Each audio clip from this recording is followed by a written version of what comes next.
Tiago Torres, chavoso da USP. Boa noite para você, Tiago. Seja bem-vindo aqui ao Noite Salve. Brasil. Boa Obrigada por noite. atender o convite e estar conosco. Imagina. Boa noite, Thalita, Leandro, audiência, tamo junto, boa noite. Feliz de estar aqui mais uma vez. Quer dizer, no Noite Brasil é a primeira vez, boa né? noite, Chavoso. Prazer enorme ter você aqui, viu? Prazer. Da outra Primeira vez foi na vez. cultura brasileira. Primeira vez verdade. no Noite Brasil, né? É verdade. É verdade. Muito Tinha bom, muito participado do obrigado Cultura por Brasil. ter vindo conversar. Muito tempo que eu queria conversar contigo, né? Sabe? Eu gosto demais de ver os seus programas, gosto demais da maneira que você aborda os temas. Então, e você falou uma coisa um tempo atrás, que eu e Thalita já debatemos aqui algumas vezes com alguns convidados, inclusive, porque eu quis saber o que as pessoas pensavam sobre esse conceito que você falou e que causou muito desconforto, principalmente na esquerda. Né? O Jones Manuel gravou até um vídeo sobre isso, um vídeo curto.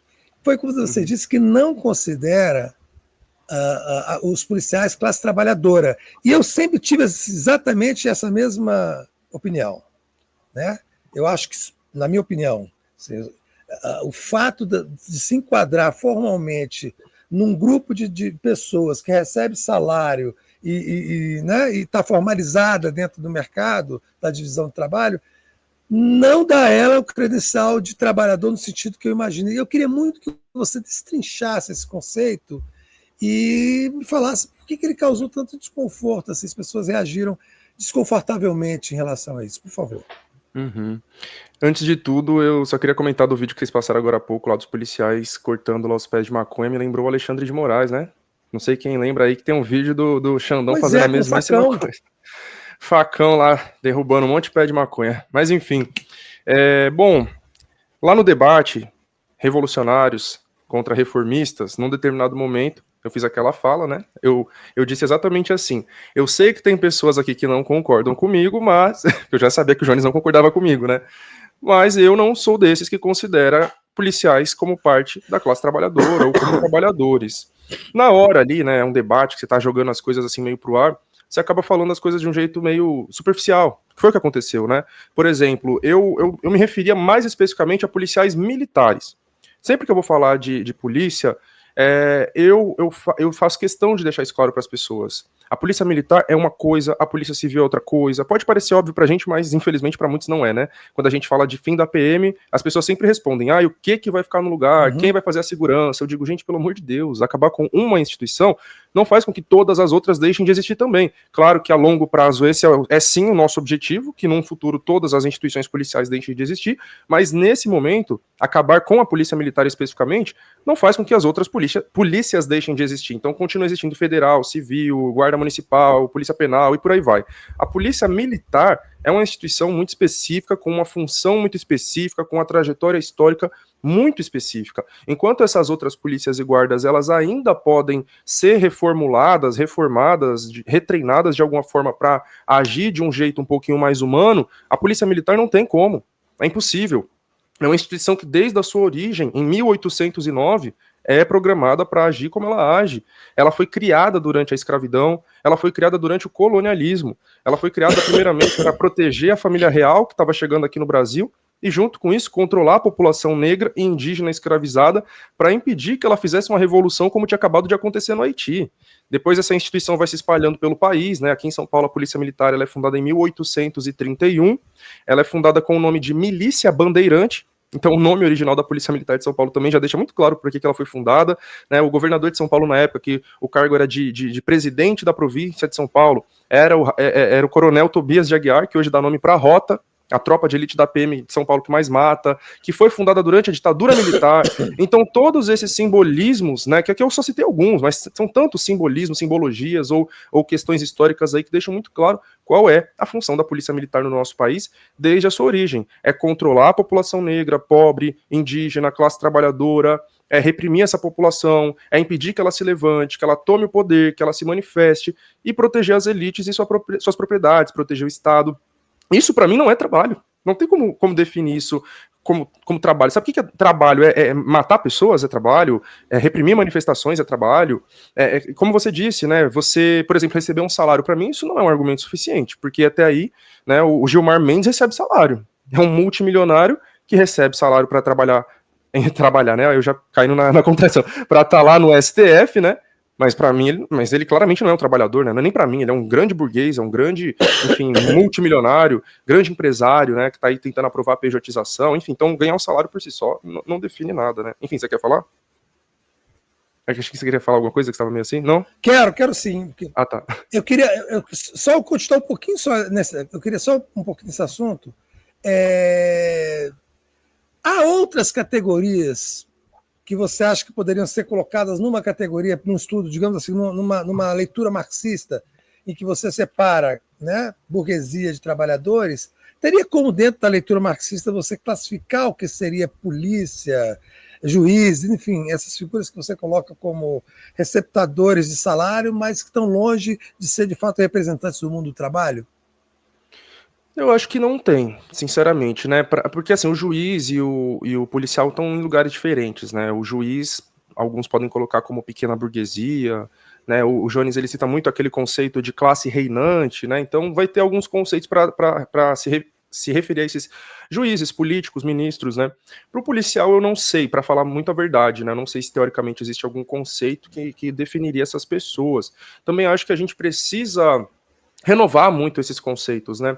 É muito comum ver marxistas falando, é a classe operária, os operários. Gente, com quem que você está falando, sabe? A gente não está mais no século XIX. E aí quando a pessoa fala classe operária, tipo, mano, é classe trabalhadora e ainda olhe lá, né? Porque hoje em dia a coisa tá tão dissolvida aí, né, que já está cada vez mais difícil definir o que é isso, né? Então, enfim, vem a pejotização, uberização, terceirização, então né, como definir o que é trabalhador ou não hoje em dia? Eu acho que ainda tá difícil, né? Não tá uma coisa muito bem estabelecida, mas para se referir aos policiais mais especificamente, eu sempre uso a expressão que eles são agentes de repressão, né? Eu não uso termos como agentes de segurança pública, agentes da segurança. Não, são agentes de repressão e de extermínio. A função deles é essa, eles são grupos de extermínio, eles são alguma coisa aí dentro do Estado burguês que ainda é meio indefinida, eu acho, teoricamente, pelo menos, mas a função deles é muito clara, né? Inclusive, eles são uma herança dos capitães do mato.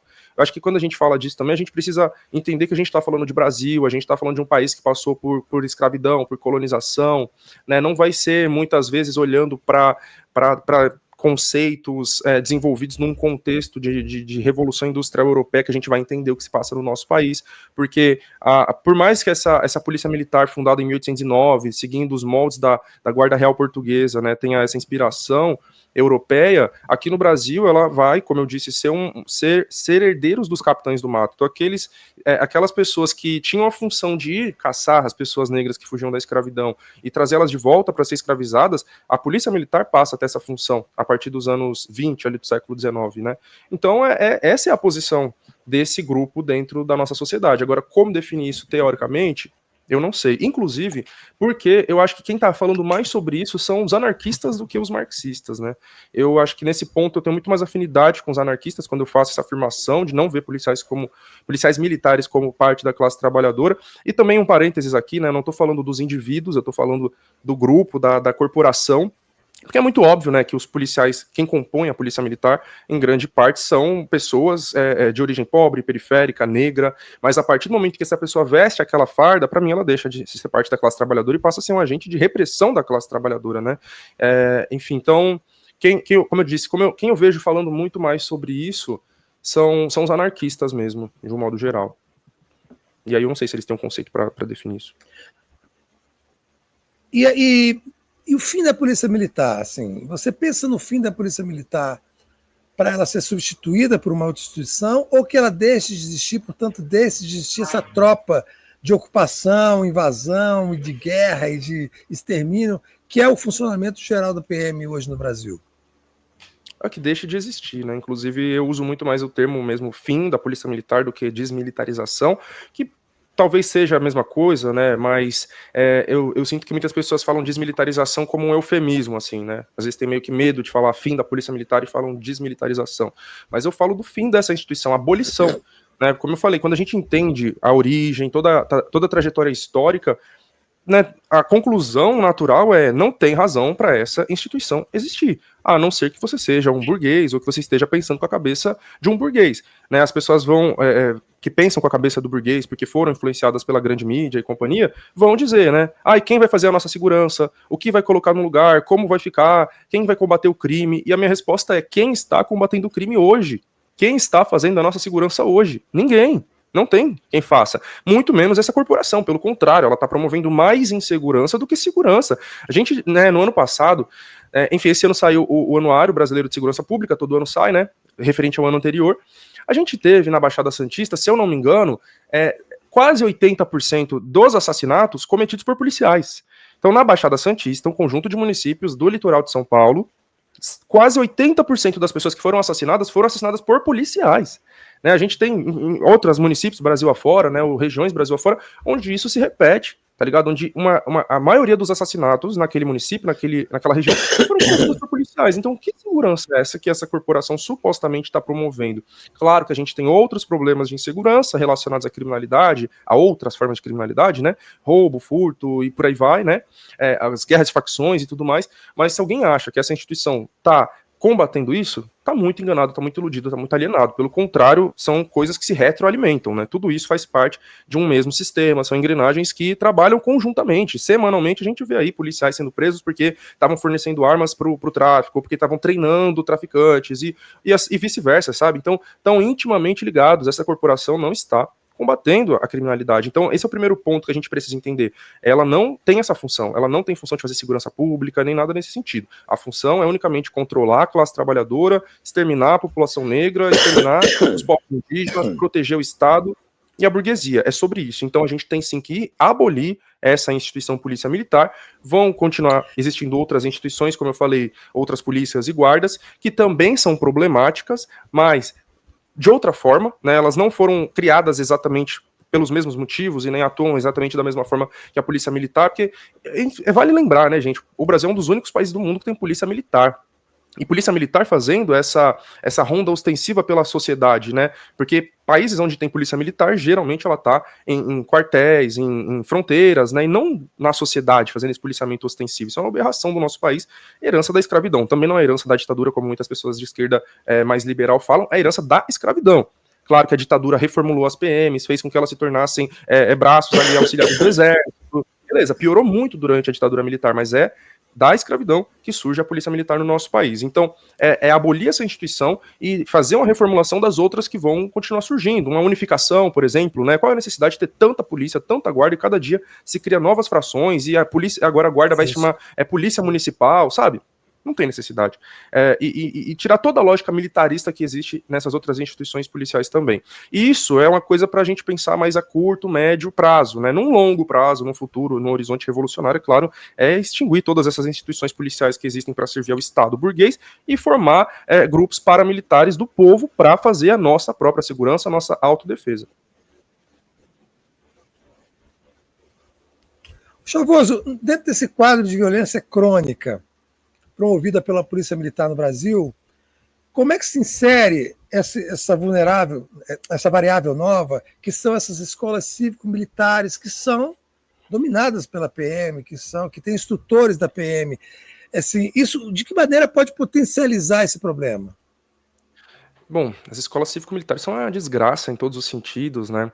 E aqui em São Paulo tem, enfim, tá tendo toda uma batalha judicial aí para ver se vai ter, se não vai ter, e a última decisão do STF foi favorável ao Tarcísio, né, então meio que autoriza a implementação das escolas cívico-militares, mas em muitos outros estados isso já existe há bastante tempo, né. Recentemente eu entrevistei lá no Favela Urgente o professor Samuel Vida, que falou que a Bahia, governada pelo PT há 20 anos, é o estado onde tem mais escolas cívico-militares no país. É chocante, surpreendente. Assim, entre aspas, é chocante, né? Porque a Bahia também é o estado onde a polícia mais mata no Brasil. Mas, enfim. Então, é a junção de várias desgraças ali, né? Então, a gente já tem uma educação pública precária, defasada, com cada vez mais problemas, por várias deformas, que eu também falei no meu programa anteontem. E aí, aqui no estado de São Paulo, por exemplo, a gente teve, no primeiro ano do governo Tarcísio, meio que uma explosão de casos de massacres e tentativas de massacres dentro das escolas, né? E aí ele vem com a solução mágica, que seria colocar os policiais militares cívico-militares dentro dessas escolas. Então, além disso ser um problema, um fracasso total, porque, como a gente já falou aqui, polícia não garante segurança, né? A gente vê nos estados onde tem escolas cívico-militares o contrário, que são os policiais militares causando mais insegurança dentro das escolas, então, agredindo alunos, agredindo professores, censurando trabalhos sobre racismo, por exemplo, praticando intolerância religiosa, impedindo alunos de ir com guias no pescoço, por exemplo, e assim vai. Então, é isso que esses policiais têm feito dentro das escolas. E além disso, né, aqui no estado de São Paulo, tem uma notícia que fala que os policiais eles podem até mesmo dar aulas de política dentro das escolas. O governador Tarcísio falou que ele olha, né, num evento ali com alunos de escolas cívico-militares, ele olha para aqueles alunos, ele vê futuros bolsonaros. Então é muito claro que essas escolas elas têm um intuito totalmente ideológico, é um intuito de formar ideologicamente uma juventude de extrema direita, uma juventude fascistizada, e aí é uma junção, né, desse populismo penal, enfim, de tantas outras ideologias, assim, absurdas que continuam legitimando a existência da polícia militar, a sua expansão, né, porque aqui em São Paulo também é impressionante como tem concurso para PM, né, não tem concurso para professor, mas concurso para PM é o tempo inteiro, você passa, né, você pega um metrô ali, a linha amarela, sempre tá ali aquele negócio na televisão falando novo concurso para PM, venha se inscrever, né? E concurso para professor ficou 10 anos sem ter. E aí teve um em 2023 e agora 2 anos sem ter também. Enfim, então eles querem aumentar cada vez mais esse contingente, formar jovens cada vez mais fascistizados, mais conservadores. E é isso que está acontecendo, que essas escolas estão promovendo. Ou vão promover, né? No caso aqui de São Paulo, que ainda não começou. Você pôs o gancho, já ficou sem som. Eu tinha pensado de perguntar sobre a questão da Bahia. A Bahia, eu sou de Salvador. Tá me ouvindo ou não? Voltou. Tá me ouvindo agora? Tá me ouvindo? Sim. Chavoso, a questão da Bahia, para mim, tem um simbolismo muito pesado. Eu sou de Salvador e acompanho a política de lá desde sempre. E sempre me surpreendo com essa questão da segurança pública na Bahia, que passou a ter a PM mais letal do Brasil e abrigar o maior número de escolas cívico-militares. Eu queria saber, assim, do ponto de vista, digamos assim, sociológico, qual a explicação que 5 governos do PT têm formado uma geração de policiais violentos, porque isso não é mais herança de governos passados, né? 5 mandatos, né? Você tem aí 18 anos de PT, já é 18 anos de formação de PMs dentro da estrutura de governo do PT e que no fim das contas, gerou a polícia militar mais violenta e mais assassina do país. Esse é um método, isso foi um desleixo, isso foi deixado uma autonomia que a PM podia ter, ou é, de fato, um planejamento dentro da estrutura de pensamento petista para a segurança pública? Bom, eu acho que, tendo em vista tudo que eu falei aqui, da origem histórica da PM, da sua função ao longo da história, né, de controle e repressão à população negra, a Bahia é o estado proporcionalmente mais negro do Brasil, né? Se eu não me engano, 80% da população da Bahia, assim como 80% da população da cidade de Salvador, se autodeclaram preta ou parda. Então não é por acaso que o estado mais negro do Brasil seja o estado onde a polícia mais mata também. Assim como não é por acaso que o país mais negro do mundo, fora do continente africano, que é o Brasil, seja o país onde a polícia mais mata também. Então essas coisas estão relacionadas. Mas também é fato que não foi sempre que a polícia da Bahia foi a mais letal do país. Isso é uma coisa que vem dos últimos 4, 5 anos, né? De 2022 para cá, foi do último governo do Rui Costa e o governo Jerônimo, né? Mas essa escalada já vinha vindo há um tempo, né? O professor Samuel Vida falou sobre tudo isso lá na entrevista que ele me deu no Favela Urgente. Ele disse que vem desde o Jacques Wagner. Claro, vem desde do carlismo, né? Dos governos anteriores de direita, mas pensando no período petista, não começa com Rui Costa, começa com o Jacques Wagner. Ele fala que logo que o Jacques Wagner, que atualmente é senador, né? Ele começa, pelo PT, ele inicia o governo dele, ele faz 2 coisas na área da segurança pública, muito marcantes, né? Com certeza foram muitas, mas 2 muito marcantes. Uma foi que ele manteve o comandante da PM do governo anterior de direita, e o segundo ato chocante, quando o professor falou isso, foi chocante, foi dissolver um grupo de investigação, né? Eu não lembro exatamente agora, né, para falar certinho, mas tinha um grupo de investigação aos grupos de que existiam na Bahia, investigadora dos grupos de extermínio, e o Jacques Wagner dissolveu esse grupo que investigava os grupos de extermínio, sabe? Então já começa por ali. E aí depois vai se intensificando, né? Em 2012, o Jacques Wagner, ele aprova uma chamada Lei Anti-Baixaria, que é basicamente a lei anti-Oruan, mas enfim, já anterior, lá da Bahia, proposta por uma deputada do PT, aprovada pelo Jacques Wagner. Ontem viralizou um corte de um cantor da Bahia, né, o Canário, falando sobre isso, que o Oruan tá passando hoje, eu passei lá na Bahia 15 anos atrás.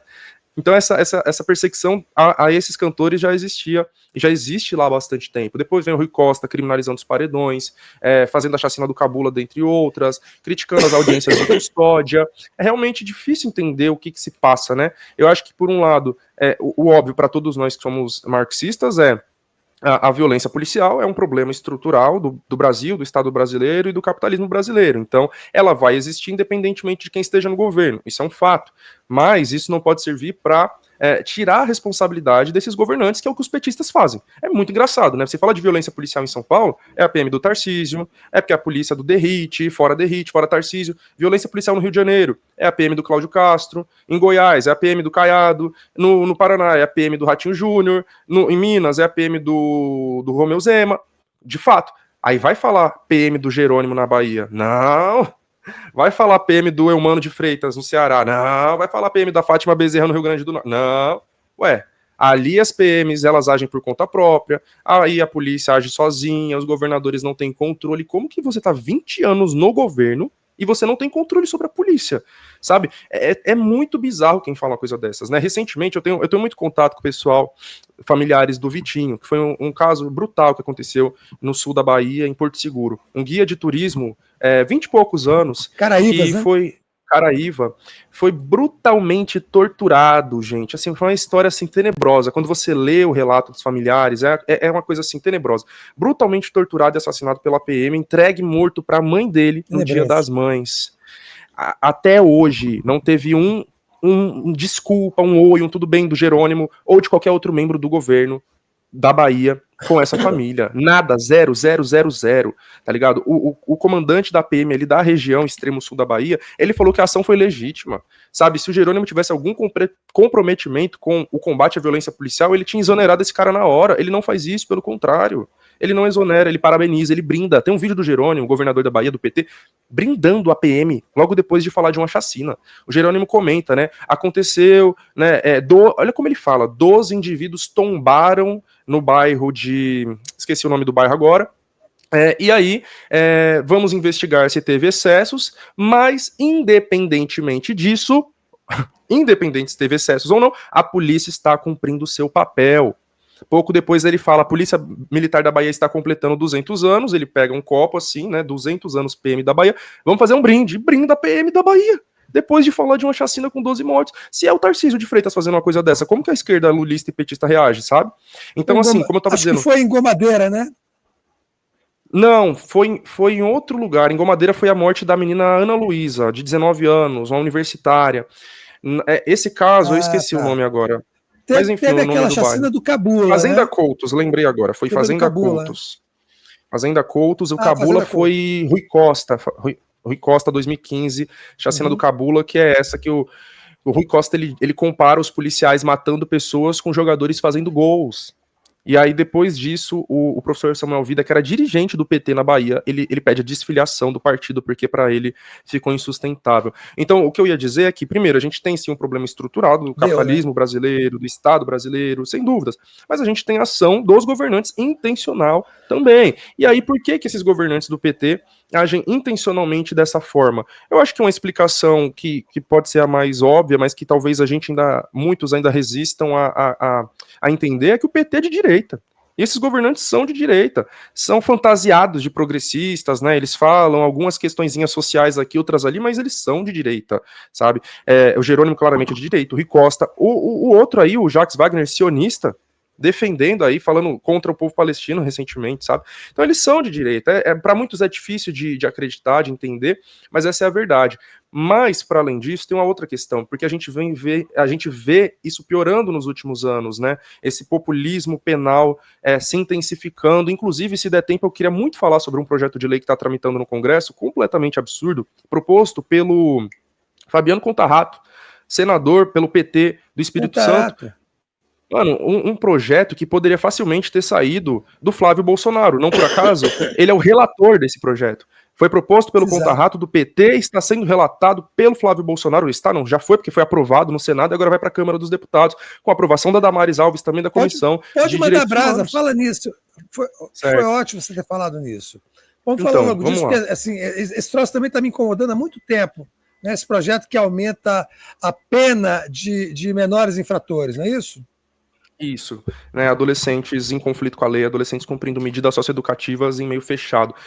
O Fabiano Conta-Rato apresentou esse projeto de lei, que tem vários pontos, né, vários pontos absurdos, né, esse talvez seja o ponto principal, que aumenta o tempo de internação para adolescentes. Então, assim, enfim, se eu for explicar tintim por tintim, eu tenho que fazer uma grande contextualização, mas como não tem tempo, né, não vou fazer isso aqui agora. Isso, por favor. Postei hoje no meu canal um corte. Também saiu no canal de corte do Farol Brasil, né? Porque no último programa eu falei muito sobre isso, fiquei 1 hora falando sobre isso, e aí tem um corte lá falando melhor, depois vocês assistam lá. Mas basicamente é isso, né? A gente tem os crimes e os atos infracionais, né? Os crimes são cometidos pelos adultos, os atos infracionais são cometidos por menores de 18 anos, mas são equivalentes aos crimes. Uma pessoa menor de idade que comete um ato infracional, ela vai cumprir medidas socioeducativas. Existem vários tipos de medidas socioeducativas, né? Então, vai aqueles cumprimentos de serviços comunitários, né, a liberdade assistida, várias coisas. E o último nível é a internação, né? Que é o mais drástico, que é praticamente uma prisão, entre aspas, mas não se compara a uma prisão, é bem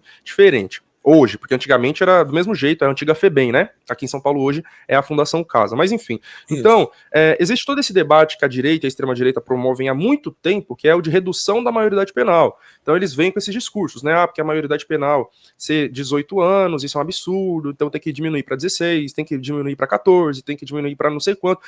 Esse projeto do Fabiano Conta-Rato, basicamente, ele reduz a maioridade penal no nosso país, de uma forma velada. Em alguns aspectos é de uma forma explícita, né? Como eu vou falar daqui a pouco. Mas então, em primeiro lugar, o tempo máximo que um adolescente pode permanecer internado num lugar fechado, né? Como a Fundação Casa, é 3 anos, até 3 anos. O projeto do Fabiano Conta-Rato quer aumentar isso para até 5 anos e 10 anos em alguns casos, né? Em crimes considerados, atos infracionais considerados mais graves. O que ele inclui aqui, tráfico, né, tráfico de entorpecente, venda de entorpecente, mesmo sem violência, né, o moleque tá lá na esquina da favela vendendo maconha, ele pode pegar 10 anos internado numa Fundação Casa. Se esse menino tem 12 anos, ele vai sair de lá com 22 anos de idade. Ele perdeu toda a adolescência dele ali dentro. Isso diminui as chances de reincidência. Aliás, isso aumenta as chances de reincidência, isso aumenta toda a revolta, isso vai diminuir as chances de ressocialização. Enfim, é uma série de problemáticas que eu abordei lá no programa, no Favela Urgente, quarta-feira, mas eu tô passando aqui por cima, né? Então esse é um dos pontos. É poder aumentar o tempo de internação desses adolescentes para até 10 anos, o que hoje são 3 anos. Isso contraria a Constituição Federal, isso contraria o Estatuto da Criança e do Adolescente, contraria uma série de tratados internacionais que o Brasil faz parte, né? A Organização Mundial de Combate à Tortura emitiu uma nota repudiando esse projeto de lei. Enfim, foi aprovado na Comissão de Direitos Humanos pela Damares, que preside, depois foi aprovado na CCJ, e agora, como teve uma votação muito expressiva a favor, só teve uma senadora que votou contra, nem vai para o plenário do Senado, já vai direto para a Câmara dos Deputados. E aí o Conta-Rato está lá comemorando isso lá nas redes sociais dele, falando, né, pegando casos ali que são minoritários, né, dizendo, porque a gente vê hoje adolescentes que matam, estupram e ficam aí no máximo até 3 anos. Isso é populismo penal puro, é sensacionalismo puro, né? Qual é a porcentagem de jovens que estão detidos lá dentro, internados por conta desses atos infracionais? É uma quantidade muito pequena. Eu falei todos os dados certinhos lá no programa. Aqui no estado de São Paulo, acusados de estupro, por exemplo, 1,5%, alguma coisa nesse sentido. Homicídio, 2%, alguma coisa nesse sentido. Cerca de 97% aqui no estado de São Paulo atos infracionais relacionados a tráfico de drogas, roubo, furto, tentativa de roubo, tentativa de furto, ameaça, lesão corporal, ou seja, não são crimes hediondos, tá ligado? Então, por conta de uma minoria dos casos, ele quer apresentar esse projeto que vai prejudicar a vida de todas essas pessoas que estão ali cumprindo medidas socioeducativas por coisas assim, né, como uma moleque foi lá e furtou uma bolacha, coisas nesse sentido que a gente sabe que acontece muito no nosso país. Outras coisas que esse projeto traz, atualmente, esses adolescentes que estão internados, eles a cada 6 meses têm que passar perante um juiz para que esse juiz reavalie a internação, né? Existe um determinado princípio alguns princípios no direito, né, jurídicos, né, princípio da brevidade, princípio, por exemplo, né, de que a internação ela tem que ser o mais breve possível, que não fique se estendendo muito. Então o juiz ele vai reavaliar essa internação para ver se ela necessita mesmo ser mantida. Atualmente é a cada 6 meses. Se esse projeto for aprovado, vai ser a cada 1 ano. Então isso aumenta de outras formas também o tempo de internação dessas pessoas. Ele acaba também com uma questão de que atualmente quem tem menos de 21 anos, os casos prescrevem na metade do tempo de quem tem acima de 21 anos. Ele quer acabar com isso, quer igualar para todas as idades, o tempo de prescrição vai ser o mesmo. Então, por exemplo, quando o ex-prefeito de Guarulhos me processou, e eu fui para audiência com a juíza, ela me perguntou quantos anos você tinha, né, na época da audiência, eu sei lá, eu já tinha meus 23, alguma coisa assim, a juíza me perguntou quantos anos você tinha quando você fez o post que levou o prefeito a te processar. Eu falei, eu já tinha 21. Ela, completos? Eu, sim. Então o processo segue.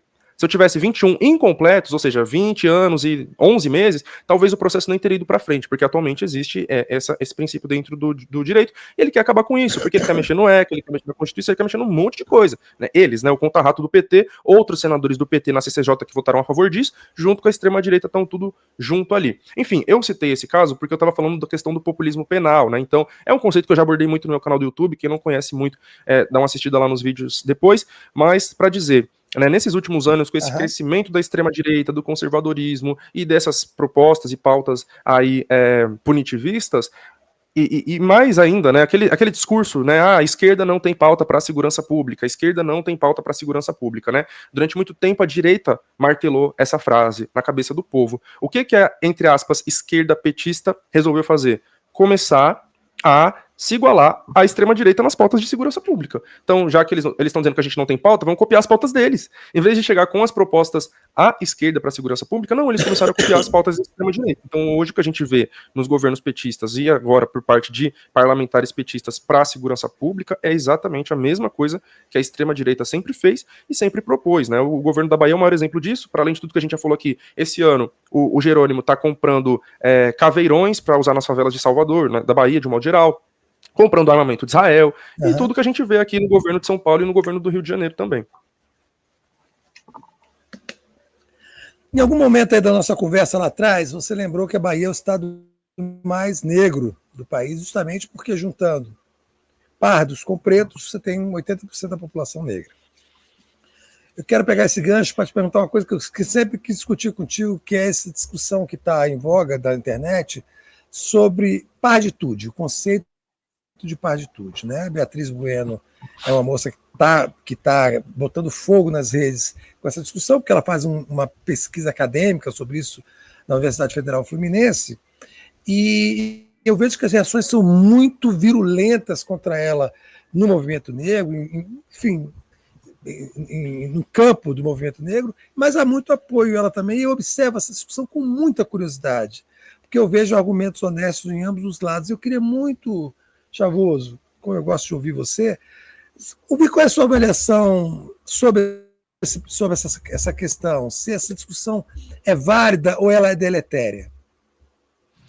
A discussão é válida, mas eu não concordo com a forma como ela tem sido feita. Inclusive, tem muitas coisas que ela fala, que ela pauta, que eu já falava antes, né? Eu até segui essa moça que você citou durante um tempo, porque tinha algumas coisas que eu concordava.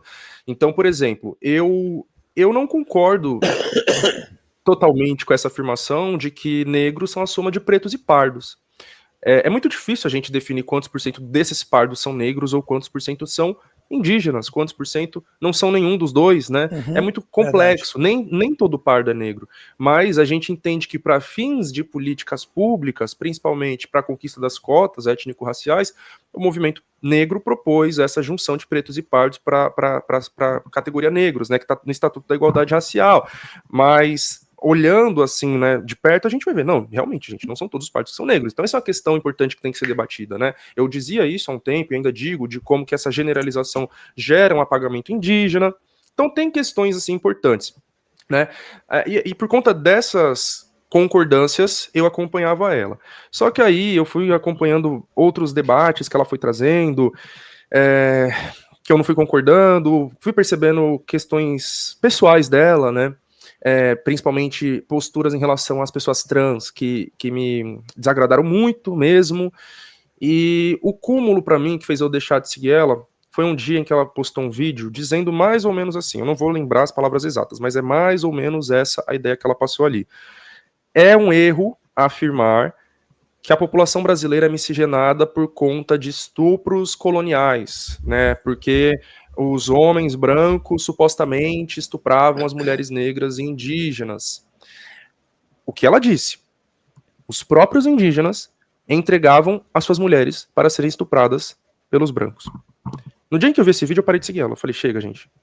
É o mesmo nível do Bolsonaro falando que os próprios africanos se vendiam para os portugueses. Né, o Bolsonaro falou isso, né, no Roda Viva, se eu não me engano. O português nunca pisou na África, os próprios africanos é que se vendiam para serem vendidos. E aí, quando eu vi esse vídeo, para mim foi o cúmulo, sabe? Então, ela realmente, eu tenho visto cada vez mais como uma pessoa conservadora, sabe? Durante muito tempo eu não via dessa forma, amigos meus assim já me alertavam, diziam, Thiago, é a reencarnação do Gilberto Freire. E aí eu ficava meio, não, gente, não, mas gente, é assim. Então, infelizmente é isso. Eu acho que ela parte de alguns princípios, algumas constatações certas, diagnósticos certos, mas chega em conclusões totalmente equivocadas, né? E essa questão do pardo é uma questão que gera muito pano para manga, para debate, e eu fiz até um Favela Urgente sobre isso, né? Tem um corte, tem um programa lá, depois vocês dão uma olhada que eu falei mais de uma hora falando sobre isso também, que é um debate muito longo. Falei da minha experiência pessoal também, teve um tempo da minha vida que eu me vi como pardo também, então compartilhei essas questões pessoais.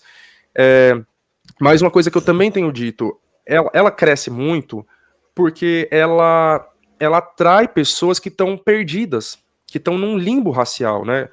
Então, por exemplo, falando um pouquinho, eu fui criado dentro da minha família, dentro do meu bairro, né, na Brasilândia, as pessoas me dizendo que eu era branco, né? Porque você, num meio negro, num meio mais escuro, assim, você nasce mais clarinho como eu sou, é branco, acabou. Não importa o cabelo, não importa o nariz, não importa a boca, é branco porque até a pele clara. É a redenção de Cã, aquele quadro lá que comemora, né, o clareamento da família. E aí, assim foi até os meus 16 anos, no dia em que uma amiga minha, branca mesmo, eu tava do lado dela, e aí eu olhei pra mão dela, olhei pra minha mão, falei assim, nossa, minha mão tá negra, zoando, né? Ela falou, mas você é negro. E aquele dia foi meio que um choque, assim, pra mim, né? E aí eu fui atrás de estudar questões raciais. E aí eu conheci um canal no YouTube de uma mulher negra retinta, de pele escura, que ela também já estava falando muitas coisas que a Beatriz diz hoje, lá em 2016, 17, 18. De um jeito ainda mais reacionário, mas era coisas muito parecidas, né? Principalmente essa questão de que pardo não é negro. E ali eu me sentia nesse limbo, né? Eu ficava, pô, mano, a branca falou que eu sou negro, mas aí a negra de pele escura tá dizendo que eu não posso dizer que eu sou negro. E aí, o que eu sou, né? E a gente que fica perdido, mano, a Beatriz, ela chega e dá um norte. Infelizmente, essa é a verdade. Ela chega e dá um caminho. Você não precisa ficar preso nessas duas caixas. É isso, eu falo. Esse não é a grande questão da discussão? Qual? Desculpa que a gente tem um delay, às vezes interrompe sem querer, tá? Por causa do nosso delay aqui. De boa. Eu queria te perguntar uma coisa. Não é justamente essa a questão central, guardadas as questões ideológicas e políticas, de que de fato existe um limbo e que o tipo de discriminação, de inserção na sociedade, de isolamento ou afastamento do pardo não é igual ao do negro retinto? Não é essa a discussão central? Então, peraí, desculpa, que eu me distraí com os comentários aqui. Eu não vi o final da sua pergunta. Você estava falando assim, a questão central é... Desculpa. Por isso que não dá para ler chat, que eu me distraio. Vou até fechar o chat aqui para mim, senão vou... Assim, não é justamente, Chavoso, a questão central. Não tem problema nenhum, tá? A gente tem tempo e eu quero muito ouvi-lo sobre o assunto, porque é um assunto que me interessa e ele é um assunto bastante já interditado. Eu fico um pouco também interditado, mas eu gosto de ouvir sobre isso. Eu queria entender o seguinte, o fato da discussão da partitude, inclusive isso que você colocou em relação a Beatriz Bueno, de que ela atrai as pessoas que estão no limbo, não é justamente porque existe o limbo, e esse limbo deveria ser tratado de uma forma, se debruçado sobre ele com mais paciência, inclusive, do movimento negro? Eu acho que é tratado, sabe? Ela faz caricaturas do movimento negro. Se você olhar a tese dela, o que ela usa para pautar esse suposto preconceito contra a parte são tweets. literalmente são prints de tweets lá na tese dela, sabe? Então, se você faz parte, de fato, de movimentos negros, de grupos e coletivos organizados, não existe esse tipo de debate que ela tá falando, sabe? Então, por exemplo, nessa mesma época em que eu estava, né, nesse limbo racial, tentando me entender ali com os meus 17 anos, eu fui me inscrever num trabalho, né, num estágio, alguma coisa assim, sei lá, um processo seletivo, e aí eu me inscrevi por cotas étnico-raciais, né, e aí tinha uma banca avaliadora, cheguei perante a banca, eram 5 pessoas pretas retintas para me avaliar, as 5 olharam e falaram, você é negro, tá dentro da cota. É isso, não tem esse debate, sabe? Então, Thiago, mas não vai ter negros que vão dizer que você é branco? Tem muito, sabe? Eu sei que tem. Enfim, vira e mexe, eu recebo comentários, xingamentos, mas é isso, eu tô falando, geralmente são coisas que acontecem na internet, ninguém nunca chegou na minha cara para falar isso, sabe, muito menos enquanto movimento organizado, mas é fato que existe o limbo, sim, só que eu acho que esse limbo, ele é muito mais presente na vida de quem não tem esse contato com esses debates, sabe, então, como que eu falo hoje categoricamente, sim, eu sou uma pessoa negra e foda-se se você vai achar que eu sou branco, que eu sou pardo, o problema é seu, eu não me importo. Foi só depois que eu estudei, foi depois que eu entrei na USP, infelizmente, essa é a verdade, a gente precisa entrar dentro desses espaços para poder entender certas coisas. Então, quando eu entro na USP, fica inquestionável que eu era negro, sabe? Literalmente, na primeira semana aconteceram 2 coisas, né, muito significativas. No primeiro dia, o pessoal do Coletivo Negro chegou em mim, Coletivo Negro, ou seja, movimento negro organizado, chegou em mim e falou, você não quer entrar para o nosso Coletivo Negro? Aí eu falei, mas eu não sou negro, sou pardo. Aí eles falaram, tá bom, né? Beleza. No dia seguinte, vieram 2 meninas brancas em mim e falaram, você não quer entrar pro nosso coletivo? Porque a gente não tem nenhuma pessoa negra nele. E aí eu fiquei de cara, né? Primeiro, porque pela cara de pau, né? Você não quer entrar pro nosso coletivo porque não tem nenhum negro, né?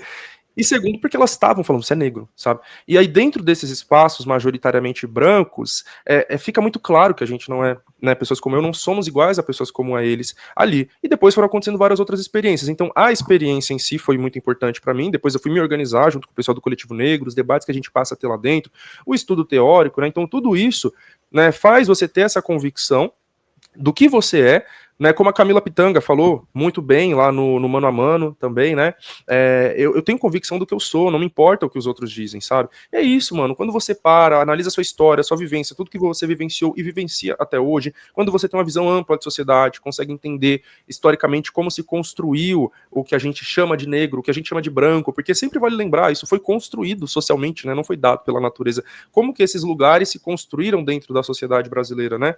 Ao que isso está atrelado, a que tipo de papel, de lugar social. Quando a gente vai entendendo isso, tendo convicção disso, não importa o que os outros falam, sabe? Né? Tanto é, só uma última coisa, a Thalita corrigiu aqui no chat, né? Ela falou, não é tese, é monografia, é isso.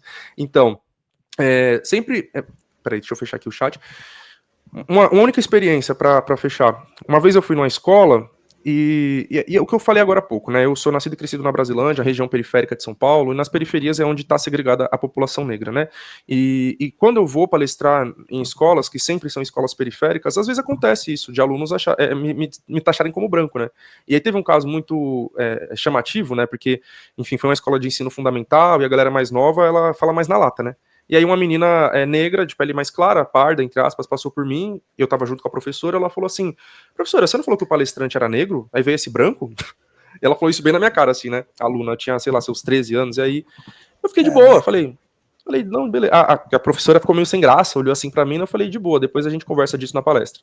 Cheguei na palestra, falei, cheguei na questão do racismo, falei, então, gente, né, teve uma pessoa que falou que eu era branco, né, e aí eu entendo, né, ela ficou bem sem graça, mas eu não falei que era ela, não expus, né, eu só falei, teve um aluno aí, né, que falou que eu era branco e tal, eu entendo, né, eu tenho a pele clara, de fato, mas o que as pessoas entendem como branco? É só quem tem a pele clara, mas é só isso que define quem é branco, quem não é, e eu fui falando, fui construindo, fui indo.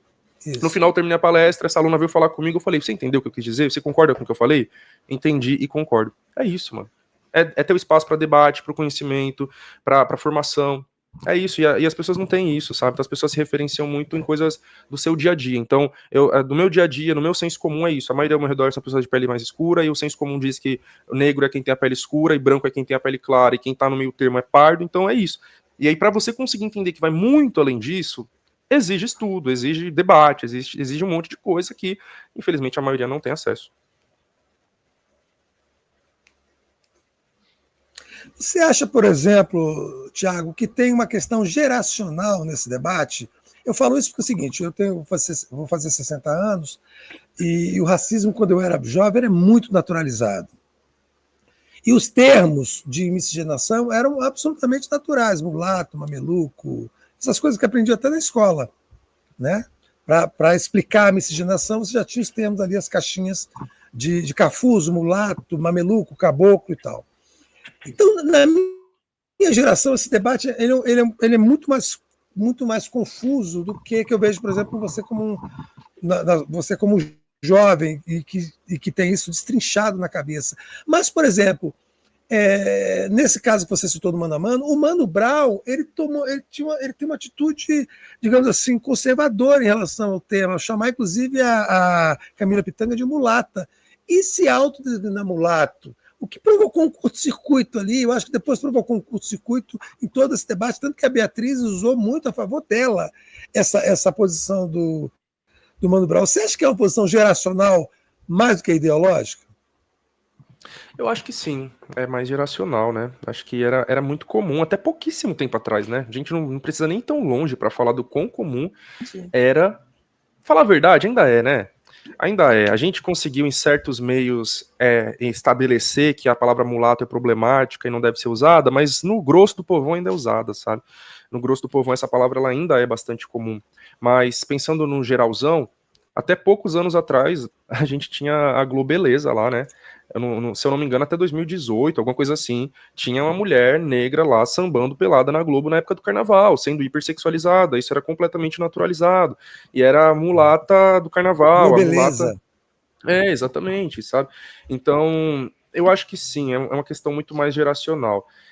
E aí, além disso, pensando no Mano Brown especificamente, ele cai muito naquilo que eu falei, né, de como que a Beatriz e o conceito dela de parditude, ele atrai pessoas que estão perdidas, e o Mano Brown, claramente, ele tem uma questão, né, a raça dele é uma questão para ele muito ainda mal resolvida internamente, sabe, ele não tem essa convicção que eu falei que eu tenho, por exemplo, recentemente, eu tava com o MC Cabelinho lá no Rio, enfim, você mora onde mesmo, Leandro? Não, onde que você era? Thalita no Rio, né?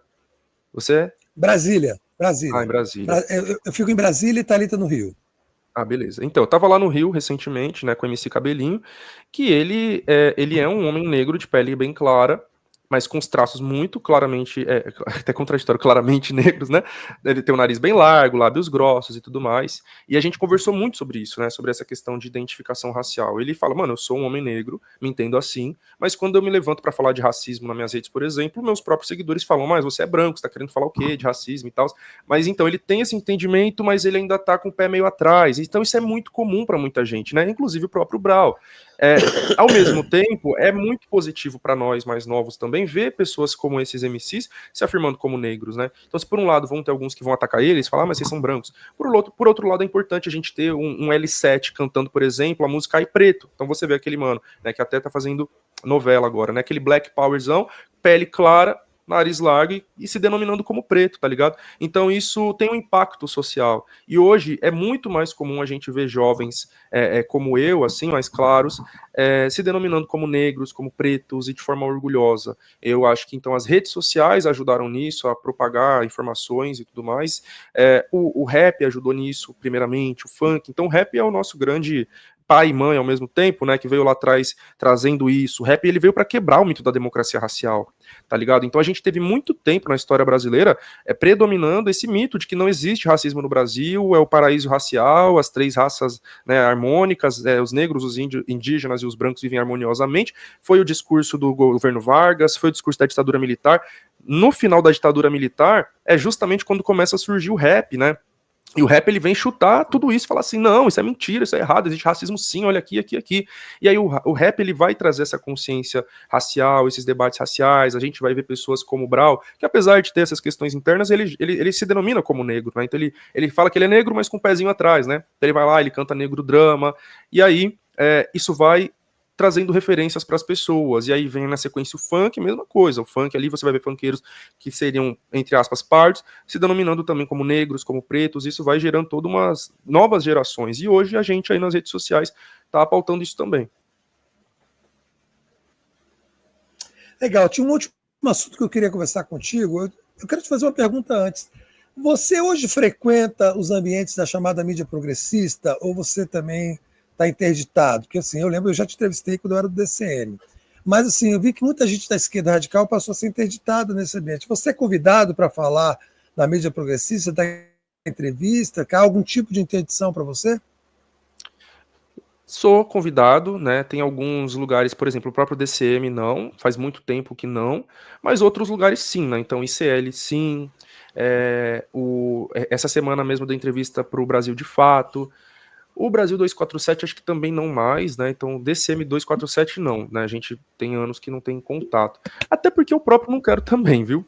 Então, eu nem vou muito atrás. Recentemente eu dei uma entrevista para um canal que eu acabei esquecendo o nome, porque não é um canal que eu acompanho tanto, né, mas é um canal que tem alguma relevância, e, mano, era um canal desses, né, lulistas, progressistas, e, Jesus, o chat era um showroom total, sabe? Então, a galera xingando adoidado, assim, você fala um bagulhozinho desse aqui, né, você diz assim, né, tipo, gente, o Lula fez isso, é um fato, sabe? Nossa, aí é tudo que você possa imaginar de xingamento, então, rola isso sim. Ainda lhe causa alguma surpresa, alguma espécie, o fato de que, quando nós fazemos crítica ao governo Lula, isso seja encarado como um ato de vingança, enfim, como um crime, como uma ação criminosa em relação ao governo democrata, que pode nos jogar no fascismo, esse argumento barato que se usa muito? É patético, né, gente? A gente vê que a política é um bagulho de torcida no Brasil, né? Isso vale para vários lados, não é só a direita, a extrema direita não, né? Esses apoiadores do Bolsonaro que os lulistas tanto criticam, né, e denominam como bolsominions, eles agem igual. Eles não percebem, mas eles agem igual. Eles são lulominions, sim, eles são minions do Lula, eles agem. Todos, não, claro que não. Mas uma boa parte deles, esses mais fanáticos, sim, eles são malucos, né? E, tipo, por exemplo, você falou essa questão de. Eu não lembro o termo certo que você usou, de ressentimento, alguma coisa assim. A crítica que eu mais recebo. Crítica não, né? O ataque que eu mais recebo quando eu critico o Lula é petista, lulista branco, dizendo que se não fosse o Lula, eu nunca teria entrado na universidade. Se não fosse o Lula, eu não seria nada, não seria ninguém, não teria chegado onde eu cheguei. E assim.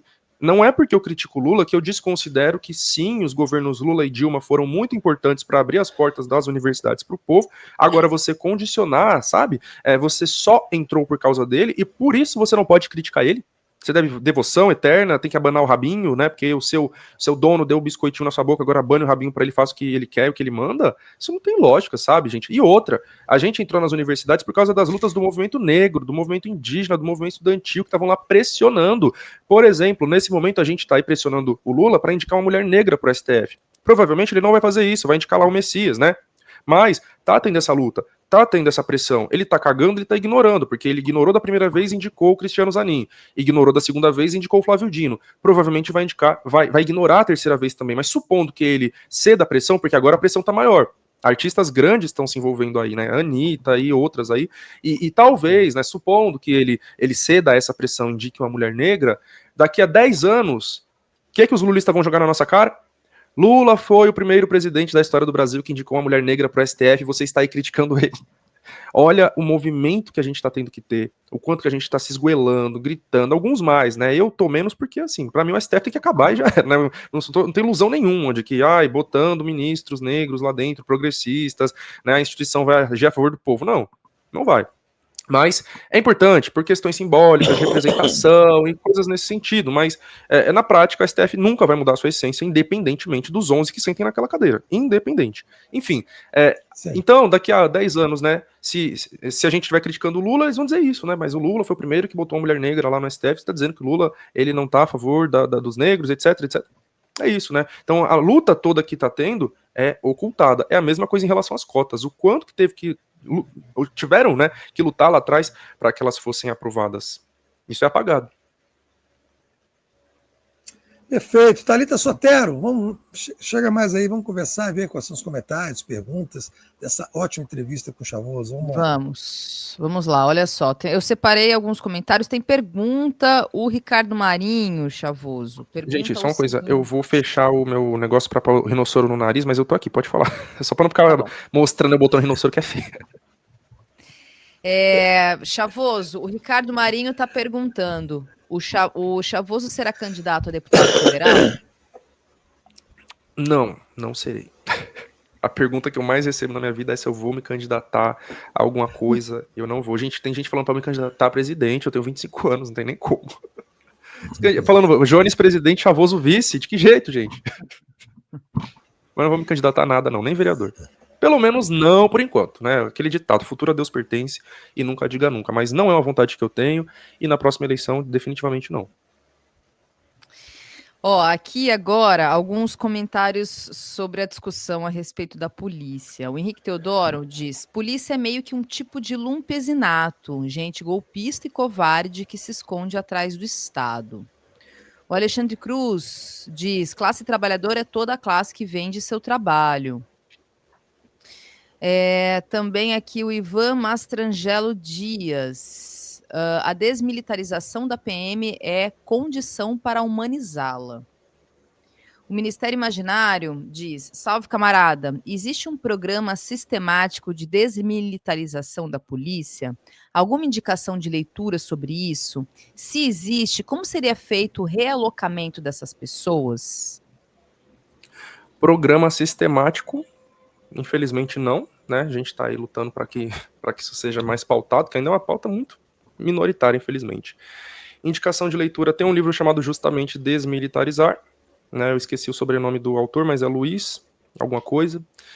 Tem um outro livro também, é O Fim do Policiamento. Eu sou péssimo de lembrar nomes de autores, gente. O Fim do Policiamento também é um outro livro sobre o assunto. E para entender melhor a história da polícia, tem justamente História da Polícia no Brasil. E qual era a última pergunta? Tinha 3 perguntas que ele fez aqui. Aí tinha uma terceira. Espera aí que eu vou buscar. É que estava no meu favoritos. Aí sempre quando eu leio, eu tiro dos favoritos para minha organização. Mas espera aí, um minutinho a gente já resolve isso.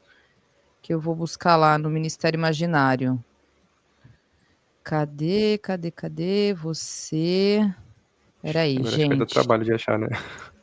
Se for dar trabalho, pode Não, deixar, mas... já vamos pro próximo. eu vou seguir aqui enquanto você fala, Chavoso, que eu acho que tem mais pergunta e comentário, aí eu procuro aqui e coloco novamente na tela, tá? Beleza. Olha só. Eduardo Dantas falando, é como o Chavoso disse, não é sobre o indivíduo, e sim sobre a instituição PM. Exatamente. Denis Alves. Aqui, ó, lembraram aqui a pergunta. Desculpa te cortar, que falaram como realocar os policiais. Eu coloquei aqui na tela, que eu também tenho uma administração aqui, desculpa. Como realocar, né? Mano, mas é meio que eu expliquei, né? Existem as outras instituições ainda, né? Então, tipo, ainda dá pra ir pra outras. Se eles quiserem também, se não quiser, fazer o quê, né? Aqui o livro, o Ministério Imaginário lembrou, é do Luiz Eduardo Soares, que inclusive é um grande especialista em segurança pública. Sim. Muito bom. Que mais aqui, gente? Vocês falando. Denis Alves, os juízes são uma parte da classe burguesa que cuida de manter o poder sobre a propriedade. Já a polícia militar é um meio de produção da burguesia para a repressão às classes que os ameaçam. Aí João Vitor Jacete de Oliveira traz aqui algumas indagações. Diz ele, mas eles não vestem a farda porque compactuam com a ideologia, né? É só mais uma pessoa necessitada e alienada buscando renda. Excluir essa pessoa da classe não é deixar a despolitização nos desunir? Deixa aqui na tela, por favor, enquanto eu respondo, senão depois eu esqueço, né? Mano, assim, vamos lá por partes, né? Eles não vestem a farda porque compactuam com a ideologia. Muitos sim. Sem sombra de dúvidas, muitos compactuam sim. Muita gente entra lá porque quer ser opressor sim, quer poder dar tapa na cara dos outros sim, coisas nesse sentido. Se não é isso, se não é esse o caso, entrando lá, não tem pra onde sair. Vai sofrer lavagem cerebral sim. Vai ter que engolir essa ideologia goela abaixo sim. Se não aceitar, tchau. Então, eu digo tchau, eles vão ser tirados da corporação. A corporação não aceita isso, né? Recentemente, gente, eu falei disso lá no Favela Urgente, teve um policial militar do Rio de Janeiro que ele foi... O que aconteceu? Eu não vou lembrar com precisão. Ele tinha comemorado a morte do Charlie Kirk. Esse policial militar, ele foi afastado das ruas, tiraram as armas dele, tiraram tudo dele, e ele tá aí sofrendo um processo de exoneração. E o policial que matou o Eros foi promovido, né, que matou o jovem lá no Morro de Santo Amaro. promovido, é isso, sabe?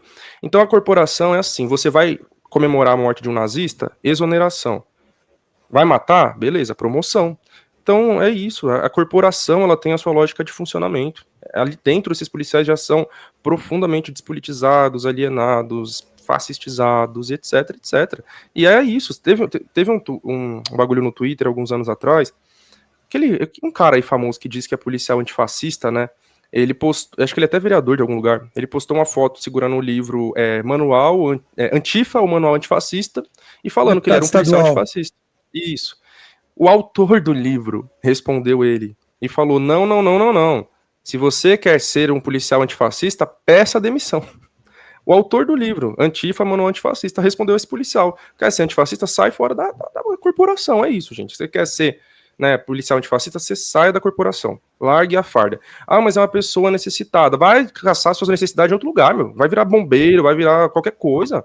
Tem que ser exatamente o cara que vai matar criança, que vai matar pessoas, reprimir manifestação e coisas nesse sentido. Ah, não dá, gente. Não dá, não. Mas não deixa de ser uma forma de resistência, por exemplo, esses grupos de policiais que se autodeclaram antifascista? Isso não é uma forma de organização de classe que olha para a estrutura? Não que eu concorde, só estou colocando aqui para, né, para discussão. Que olhe para a estrutura, entenda que é uma estrutura falida e que ela precisa ser reformulada, portanto, ela se organiza enquanto classe, com todas as questões e contradições, para que, de fato, uma nova polícia seja feita, a instituição seja refeita. Isso não deixa de ser uma forma de entendimento, consciência sobre a sua função e uma organização de classe. Eu acho que eles não olham para a estrutura, porque se olhassem para a estrutura, eles entenderiam que o problema da corporação é estrutural e deixariam ela, né? Porque eu não acho que existe policial antifascista, porque ser antifascista é necessariamente ser ou comunista ou anarquista. Historicamente, o movimento antifascista é isso. Você ou é comunista ou é anarquista. Fora disso, você pode ser um democrata.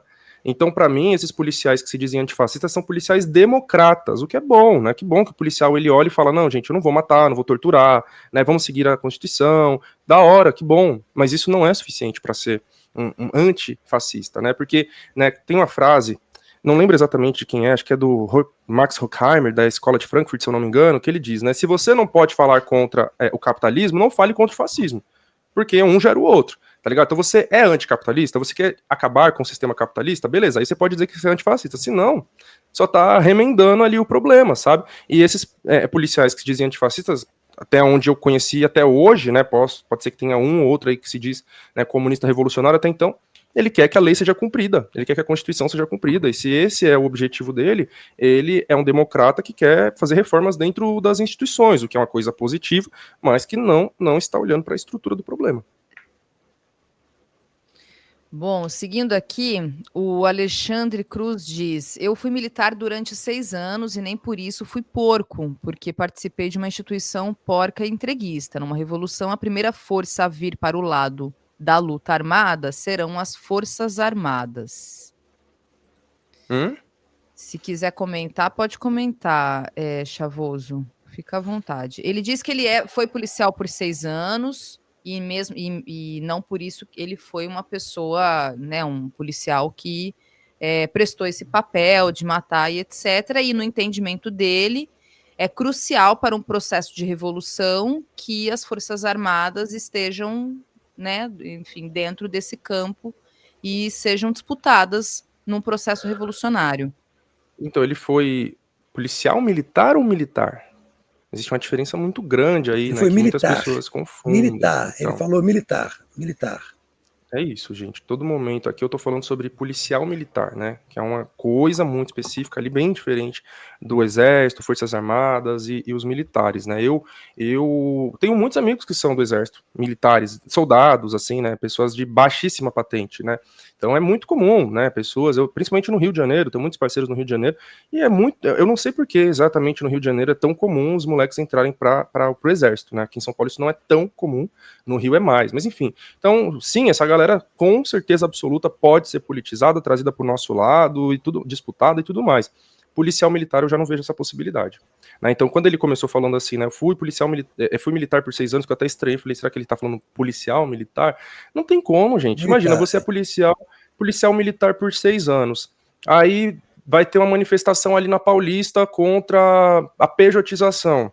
O governo, o DERIT vai mandar você cercar a manifestação e no primeiro A é pra atacar bomba. Você não vai atacar? Vai ser preso, acabou, não tem pra onde fugir, sabe? E dá enquadros aleatórios nas pessoas, sabe? A polícia militar aqui em São Paulo, não sei se outros estados é assim, ela tem muito uma prática comum, né? Eu digo porque eu percebi pelos tantos enquadros que eu já sofri na vida, que anda um policial mais velho com um policial mais novo, para aquele mais velho mostrar pro mais novo como é que tem que fazer as coisas, como é o proceder, sabe? Então, num momento de enquadro, tem aquele policial mais velho que tá sendo o bambambam, xingando, gritando, babá, aloprando, e os outros mais novos que estão observando e auxiliando ele de alguma forma, porque eles estão aprendendo o proceder violento, sabe? Então, se é esse cara nessa posição, o que ele vai fazer? Ele vai negar? Ele vai dizer, não, eu não quero agir dessa forma, eu não vou enquadrar essas pessoas, eu vou ficar aqui dentro da viatura enquanto você enquadra. Não vai, ele é obrigado a fazer isso. Eu vou contar um caso, né, que anos atrás, eu fiz uma palestra para os adolescentes cumprindo medida socioeducativa do Paraná. Foi online, né? Foi para todas, eu acho que foi para todas, não lembro agora, faz muitos anos, muitos assim, né? Tem uns 4, 5 anos. Uma palestra virtual para os adolescentes cumprindo medida socioeducativa do Paraná. E aí o cara que comandava lá as unidades socioeducativas do Paraná era um ex-coronel da Polícia Militar do Paraná. E eu não sabia que ele estaria na palestra, né? Então, quando eu cheguei, assim, na chamada de vídeo, assim, antes de começar, o pessoal lá da organização falou para mim, a gente vai ter a presença aqui do coronel fulano de tal, que foi comandante da PM do Paraná e atualmente ele preside aqui as unidades socioeducativas. E aí eu fiquei apreensivo, né? Falei, caralho, vocês colocaram o coronel da PM para assistir minha palestra? Eu não vou ter liberdade nenhuma para falar as coisas que eu quero. Só que antes da palestra, ele fez uma fala dizendo lá, enfim, várias coisas, né? E ele mostrando como que ele era um cara progressista.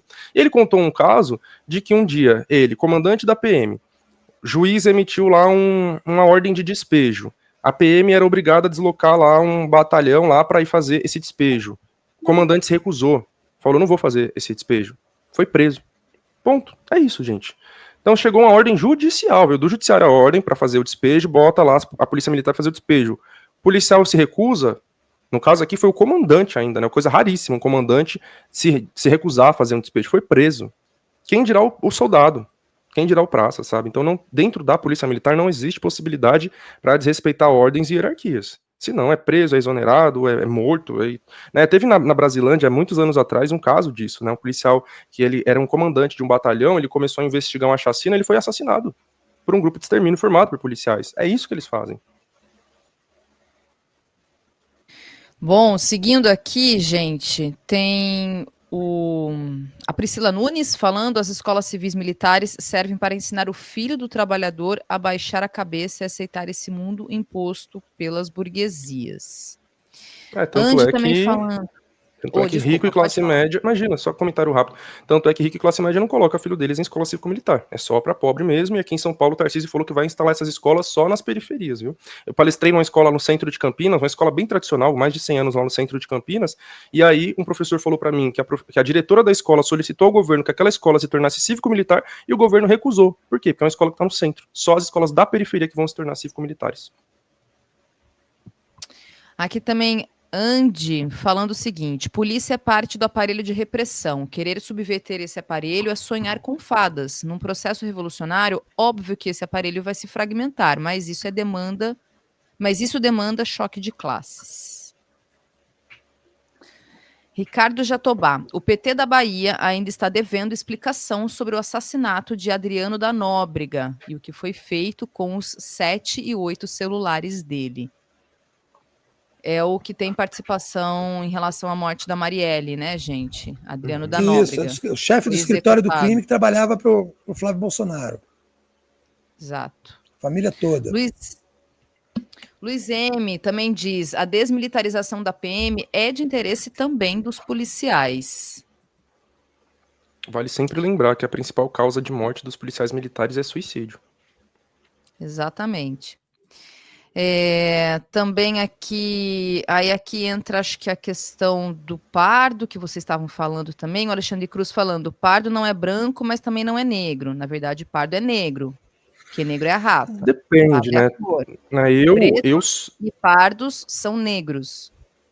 Então, Pretos e pardos são negros. Essa é a resolução que está no IBGE. Pretos e pardos são então, negros.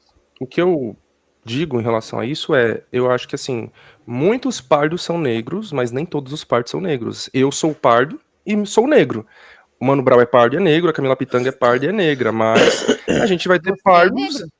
Como Oi? assim? Você é pardo e não é? Não entendi. Você é pardo e não é negro? Não, eu falei eu sou pardo e sou negro. Ah, tá bom, entendi. E Não, ele tem falou, pardos que falou que são é negro. indígenas, por exemplo, né? Ou pardos que não são nenhum dos dois. Eu, particularmente, considero a Anitta parda, por exemplo. Eu não acho que a Anitta é negra, eu não acho que a Anitta é branca, eu não acho que a Anitta é indígena, ela é parda pra mim, por exemplo, tá ligado?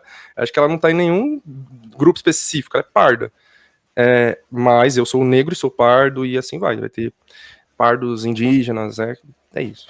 Minha visão. É uma longa discussão, porque eu não acho que a Anitta seja parda, não. Mas tudo bem. Aí a gente vai abrir para outros, porque ela não é socializada como negra, portanto, ela não é parda. Ela não é lida como negra na sociedade. Ela pode ser interpretada como negra a partir de alguns fenótipos. Mas se negro é raça, e raça é um conceito sócio-histórico, é um conceito na relação, portanto, a Anitta não é negra. Isso é Não, mas é minha isso que eu tô avaliação. dizendo, ela não é negra, mas pra mim ela também não é branca. Principalmente se a gente vê fotos dela antes da fama, antes dos procedimentos estéticos, o nariz dela era largo, o cabelo cacheado. Então ela sofreu um processo de embranquecimento pra subir até onde ela subiu, né? Assim como a Pablo Vittar. Gente, você já viu vídeos? Enfim, a Pablo Vittar antes da fama também? E a Pablo Vittar, pra mim, é pardo, no caso, né? Não vou falar que é negro, que é branco, vem ali do norte, né? Então tem muita. Acho que é Maranhão, na verdade, Nordeste, né? Mas cresceu no Pará, enfim, uma região também com muita presença indígena, é muito complexo, né? Ali no norte. Eu acho que é porque, inclusive, é isso, e eu falo, assim, trazendo a autorreferência, é porque muita gente, depois que eu fiz o processo de trazer o meu cabelo de volta, natural, muita gente tem me feito essa pergunta: você se considera como parda? Se pardo é negro e eu não sou socializada como negra no Brasil, portanto, eu não sou parda. Eu sou socializada no Brasil como branca, portanto, eu sou branca. É o meu entendimento. Mas eu acho, inclusive, só pegando um gancho nessa discussão, que para além das pessoas perdidas, tem muita gente desonesta e oportunista que usa essa ideia do pardo para poder se colocar como pardo, que aí vira uma afroconveniência. Muita gente que não sofre racismo, que quer se beneficiar das políticas de cotas e etc., mas que não sofre racismo. Acho que por isso que essa discussão ela é mais complexa. E outra coisa também que eu acho importante só destacar, tem uma tônica que para mim é a mais equivocada dessa ideia de parditude, que é a ideia de identidade mestiça, partindo de uma lógica de que mestiço é uma particularidade que vem de mestiçagem, uma particularidade do Brasil, e não é verdade. Desde que o mundo é mundo, as pessoas se relacionam, as pessoas são miscigenadas. Essa ideia de que há um fenótipo de miscigenado é uma ideia absolutamente equivocada. Então, para mim, já foi de arrasta essa questão de parditude nesse sentido também, sabe? Todo mundo é Concordo. miscigenado. Sim. A Xuxa é miscigenada, o Neguinho da Beija-Flor é miscigenado e todos nós somos miscigenados. Essa ideia de criar uma identidade a partir de um fenótipo é absolutamente equivocado, né? E dá vazão para grupos agora reacionários que querem trazer essa ideia de miscigenação a partir de ideias que são da biologia, né? Essas ideias biologizantes. Então, aí você vai trazer uma ideia de racismo científico, uma ideia de que é reacionária. Então, por isso que eu acho que parditude é um equívoco do começo ao fim. Eu já falei sobre isso aqui, eu e Leandro, a gente já discutiu algumas vezes, então só acho importante, inclusive para dizer, gente, que eu e não o Jones, tá? Como muita gente gosta de falar, eu, no Cultura Brasileira, trouxe duas pessoas para discutir essa questão. A Gabriela Bacelar e o Giovanni Adodi. Eu chamei eles, não foi o Jones Manuel, fui eu. Então, eu trouxe eles fizeram essa discussão. Então, para as pessoas aqui que gostam de ficarem meninos de recado desse movimento Parditude, que, de novo, eu, Thalita, estou falando, é um movimento absolutamente equivocado, pode passar o recado, tá? Que não foi o Jones, fui eu que trouxe no Cultura Brasileira para discutir essa questão, tá? É isso. É isso. E eu acho que é isso. Só um comentário aqui da Lola, dizendo que é uma sugestão, retransmitir o Favela no seu canal. Eu não sei que canal, gente. No meu canal. Ah, no seu canal. Tá. Sim. Aqui também, quem mais está falando? O Guilherme Reis diz: é como o Leandro falou, não tem como considerar trabalho, assassinato, tortura, violência e repressão. Falando da questão dos policiais. Também aqui o Luiz M falando: o vídeo do Chavoso sobre o quadro Redenção de Khan é muito bom também. Que eu acho que foi nesse programa que você falou sobre essa questão, né, Chavoso? Isso, foi. No Favela Urgente. Também aqui o Ministério Imaginário falando esse vídeo do Chavoso que ela postou, que ela colocou um link aqui, eu acho, viu, gente?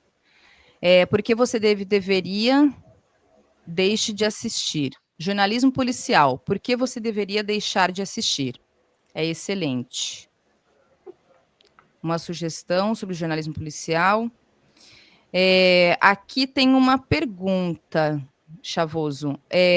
As pessoas que mais sofrem com a violência policial, as mães que perderam filhos, essas também defendem o fim da polícia militar? Acham viável? Te admiro muito. Obrigado. É muito variável, né? Não são um bloco homogêneo que pensa igual. Mas o que a gente vê nesses movimentos, sim, é uma revolta, indignação e ódio muito grande contra a polícia. É impossível que não se tenha, né? Agora, o quanto que isso vai se transformar num entendimento e num posicionamento político pela abolição da polícia militar, aí vai variar, né? Recentemente eu fiz uma aula, uma palestra com 30 mães e companheiras de homens que foram mortos ou vítimas de violência policial, sobreviventes, né? E aí eu pautei exatamente sobre isso, né? Sobre a questão do fim da polícia militar e, no final, todo mundo concordando comigo, né? No final, terminamos aí a palestra com geral dizendo que concorda com tudo que foi falado por mim.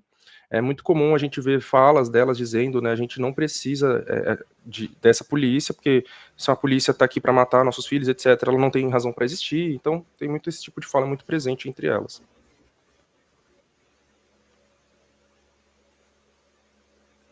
E é isso, eu acho que foi tudo. Acho que eu li tudo. Acho que li tudo. Thiago, Chavoso da USP, muito obrigado pela sua presença, viu? Volte sempre, muito bom conversar contigo sempre, viu? Parabéns pelo programa, gente. Tá? Obrigado, para vocês também, viu? Foi ótimo, foi um prazer a conversa. Valeu, Chavoso. Bom, então, um abração, obrigada. tchau, tchau. Boa noite. Tchau, Ótimo valeu. fim de semana para você.